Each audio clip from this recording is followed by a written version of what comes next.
Sean Zattel here with Undefeated 100% knockout ratio right now. 9-0, nine knockouts. Deric Scooter Davis fighting Yeah. this Saturday back in Maryland, right, Scooter? Yes, sir. Yes, sir. Yeah, the home of Sugar Ray Leonard. So, Yes. and now with Top Rank too. So you're coming off a year in 2025 where you were 4-0, four knockouts, fighting here for your first time in 2026. Man, let's get to it, man. What kind of style do you feel like you're developing in the pros? Are you becoming a pressure fighter? Are you a hunter? No. I feel like I'm a boxer puncher. I feel like it all depends on who's in front of me because yeah, people haven't seen me box as much or use my athletic ability probably as much in a certain fight. But that just comes on with the opponent. Certain opponent, if I feel like opponent's not stronger than me, it's no reason for me to back up. But if I feel like this opponent is, a little strong, I gotta take some steam off. Oh yeah, I'm gonna use my feet. I'm gonna make him use his feet and use my angles and set my shots up with my feet and my hands, my feints, and use my ring generalship. But it all depends on the opponent. I'm not gonna do something. You can't show all your tools in the toolbox in one fight, Hmm. or not even 10 fights. You know what I mean? It's gonna come throughout time. I'm glad that people probably think that that's all I can do because it gives me, advantage because when I switch it up on you, you're not even going to be expecting it, and I can box. Like I can box my ass off. Gotcha. Yep. Well, understood. Is it just a matter of not playing with your food in some of these early fights? Pretty much. That's exactly what's going on. I felt like when I came into this game, the only way to get noticed because I wasn't signed to a major corporation or promotion company at the beginning. Only way to put these asses in seats is I had to knock them out. They had to go. And the fact that now that you could say I'm 9-0 with 100% knockout ratio, yeah, that warms my heart because my goal was to be 10-0 and 10 knockouts. So here I go striving for my goal. And here I am signed to top rank. So clearly I'm getting the traction and the buzz that I wanted. So that number was actually in your mind when you were starting out as a pro was 10-0, 10 knockouts. This was That fighting. was a goal. Yeah, that was a goal for mine. Nobody really, me and my coaches kind of said that'd be great. That was always that'd be great if you could. But me, if I set a goal for myself, I'm going to do everything in my power to do it and make it happen. And yeah, I'm not sitting here playing my food. If you in the way, you got to go. I don't play none of that. I'm not sitting here to be your friend. I'm not shaking no guys' hands. I'm not in there for none of that. I'm here to do a job. I'm here to get you up out of there. And if you don't get up out of there, I'm trying to get the win. Where at the end of the day, I'm trying to get the win. It's okay if I don't get the knockout. I'm not always even going for the knockout, but my mentality and my intentions behind my punches is to knock you the out. That contrast for a lot of fighters is always interesting. Like watching you on the outside, I'm like, you might think this dude might not be that nice, when you get to meet him, but you always a very nice person outside the Mhm. ring. But you just said, I'm trying to knock you the F out. Talk about that contrast in you as a man and as a fighter. I understand. As a man, my parents grew up, just raised me as a well, saying machine and a great stand up man. You know what I mean? To have respect and principles and morals and put God first and always just treat people the way you want to be treated. I'm always going to use my words. I'm always going to articulate myself. I'm always going to be appreciative. I'm always going to show gratitude. That's just who I am. And, I like men that way because I make people feel good. The fact that I've done, these interviews with people and I remember every reporter's name, first name, not just because you're just a reporter trying to talk to me. I'm very grateful that you even want to even talk to me. Mhm. That warms my heart. But the fighter is he's a mean dude. He's a killer. This like it's different. I tell people Scooter Davis is one person, but Mr. Shock, that's that killer. People don't like Mr. Shock. Everybody loves. I mean, people love Mr. Shark. Y'all love the way I'm doing it, and y'all love that mean streak. Y'all love that anger, that viciousness. That's what's attracting us. But Scooter's not all that. Scooter's the nice. He cool. He laid back. He smooth. He might not say too much. He might just watch his surroundings. But Mr. Shark, he gonna give you everything you want, and that's what I see the people appeal to. So I'm gonna keep giving them what they want.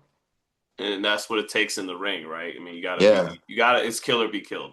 I talked to who I think it was Jim Lampley, and Mhm. I asked him. I seen him at the Barclays Center for the tank press conference. And I asked him because again, you mentioned that Sugar Ray Leonard is from here. That's my favorite fighter of all time. Mhm. The reason why I want to fight. I mean, I started to fight. I asked him what made Sugar so good, what was so different about him, and he said he had an untapped mean streak when he got in the ring. And everybody loves Sugar for the smile and look at him. He was like he was the man. But when he got in the ring, he was a killer. And I want to be able to put that same effect on people. And I feel like I'm doing that because I smile, I got dimples, I'm nice, I shake your hands, I'm gonna greet you. But when it's time to fight or we in that mode, when that button get pushed, yeah, we not for none of that. It's gonna get real disrespectful, real grimy. Cause you in the way, you taking food out, my mouth, you taking money out my pocket, you trying to stop me from getting everything that God made me and to do. And I feel like if you're in the way of my purpose, I gotta run over you. Yeah, I think that's what made a young Tyson, a Sugar Ray Leonard, that contrast is what made them like magnetic. You know, Hmm. that you can when you could go up to him as a normal person and get that Hmm. kindness, and then when you Hmm. tune in to watch him, you get what you're looking for there too. Hmm. Hmm. And I Yeah. feel like I got a perfect mixture, and it's really just who I am. I'm not trying to be, it's very authentic. This is really who I am. I don't sit here and try to, um, act like a tough guy. I'm not trying to be no gangster. I'm not like none of that. It's just I'm a real nice dude. You come up to me, but when it's in the ring, yeah, now I got to be the biggest tough guy. Now I got to be a gangster. Now, yeah, I'm looking at you crazy in your soul because yeah, you in the way. You a problem, and people don't really see that switch. And when they do see that switch, they're like, "Oh, this little dude crazy." Because how did he just switch that fast? But yeah, I take it that personal. Like people, if you text anybody around me, like I cry for this, like real tears. Like I cry, I get emotional when it comes because that's how bad I want it, and I ain't playing with them. So anybody in my way, you got to feel my pain. Well, you have been exciting, and the last fight, left hook to the body gets the knockout early in the fight. Uh, Yeah. when you look though at a fighter like Shakur Stevenson, who is the best fighter in the division you're coming up at Hmm. 135, and is the champion at 142, Hmm. um, how do you eventually deal? And I know you mentioned early in this interview, I'm a boxer puncher. I can do more than just stalk you and come out and get you. But how do you eventually deal with a really skilled and talented fighter like that who shuts down offense? How do you think you could have success in the future against an opponent that does those kinds of things so well? Um, It's for me, it's using all your abilities. Don't be one dimensional. You have to give them many different styles. You have to use your athletic ability. You have to be your athleticism.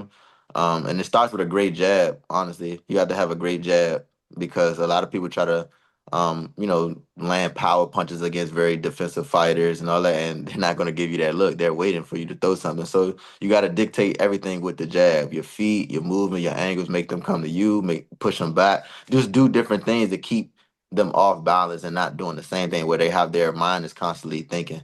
Shakur is a great fighter, man. He's really gifted, man. The things that he do in the ring and the way he shuts people down and shuts them out is amazing. You know what I mean? And it's gonna take a hell of a fighter to, be able to solve that riddle. And yeah, so when fighters come around, they be tactical and they're gonna see that I'm a tactical fighter too. Like it's just all about what's in front of me. If you're looking at tape trying to gauge that I'm gonna fight you like that, you're going to be wrong.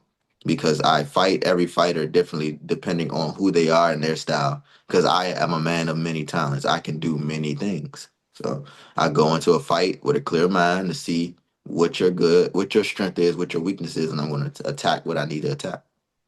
It's a really talented division in general. Abdullah Mason Absolutely. is like maybe believe he might be the youngest champion in the game. Yeah. And Hmm. and then Muratalla just showed his class, beating Andy Hmm. Cruz. Hmm. Kid Austin isn't a champ yet, but he's up there he's around your age. And then of course Hmm. Shakur. How do you think your talent stacks up right now at 9-0 with the champions in the division? I feel like I'm right there. I feel like it's all about a time where I could continue to keep getting built up and keep getting my name out there.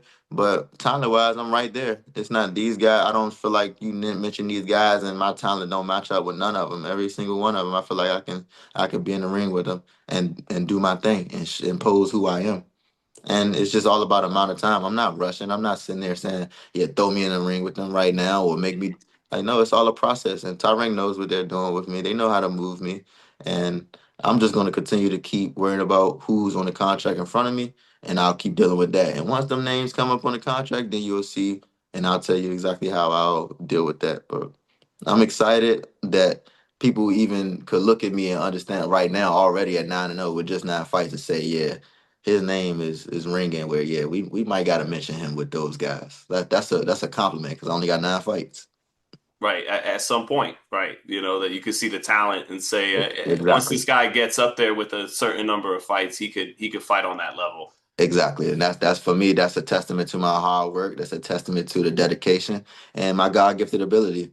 And I'm just ready to continue to keep moving, keep going. And when the time comes, I'll show everybody how great I am. A lot of fighters would look to maybe sign with Eddie Hearn, especially he's got that relationship with Turkey Al-Sheikh, and then Hmm. Zuffa Boxing is entering the game. What was it Hmm. that made you say, I'm going to sign up with Top Rank? It was the history of champions. Most of the champions that you know today or the legends, they came from Top Rank. I feel like if whatever they did after they got out their contract or whatever they did, but you became a world champion at Top Rank. Top Rank has the highest percentage of world champions, and my goal is to be a world champion, a multi-time world champion, and then a pay-per-view superstar. So my first step is to get that world title, and who is going to give me the best chance to get a world title? Top Rank, and that's why I chose Top Rank.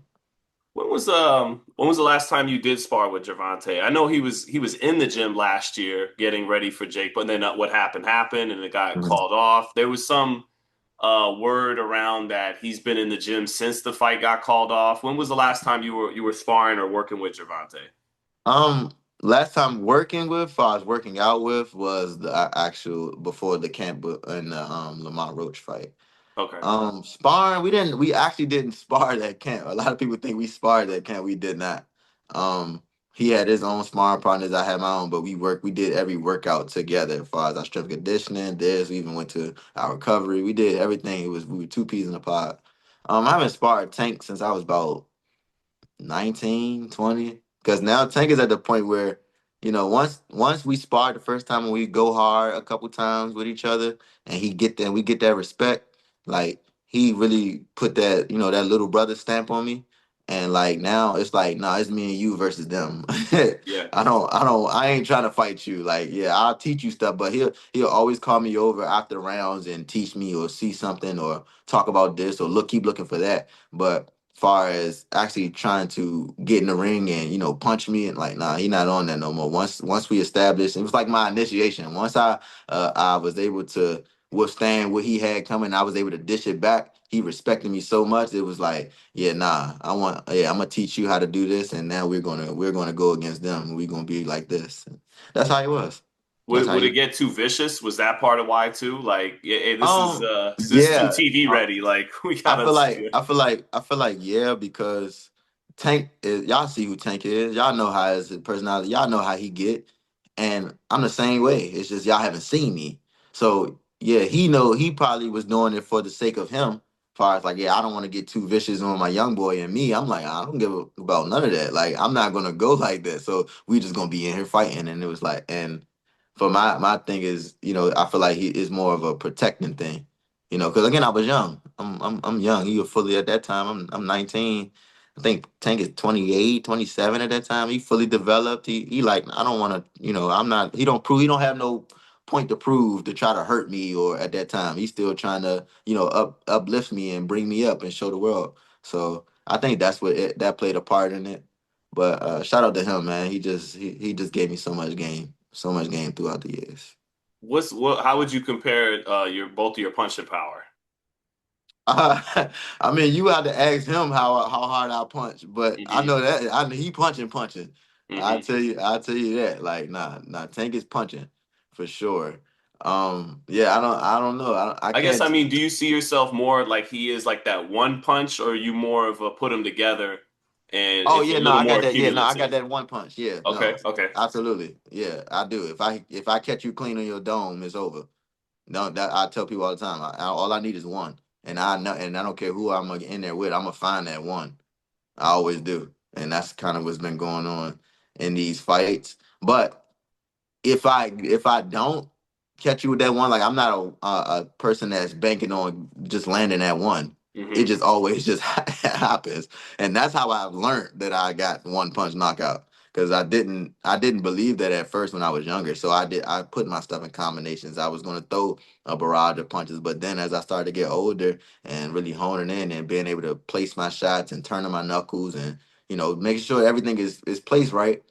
Now the one punch knockout started to come, but it's still if you look at a couple of my knockouts, I might have dropped them with this shot, but it was 2, 3 shots coming after that. They just was falling, so they missed. But that's how I am. Like I ain't gonna stop punching until you down, and that's Well, that's just that's my mentality.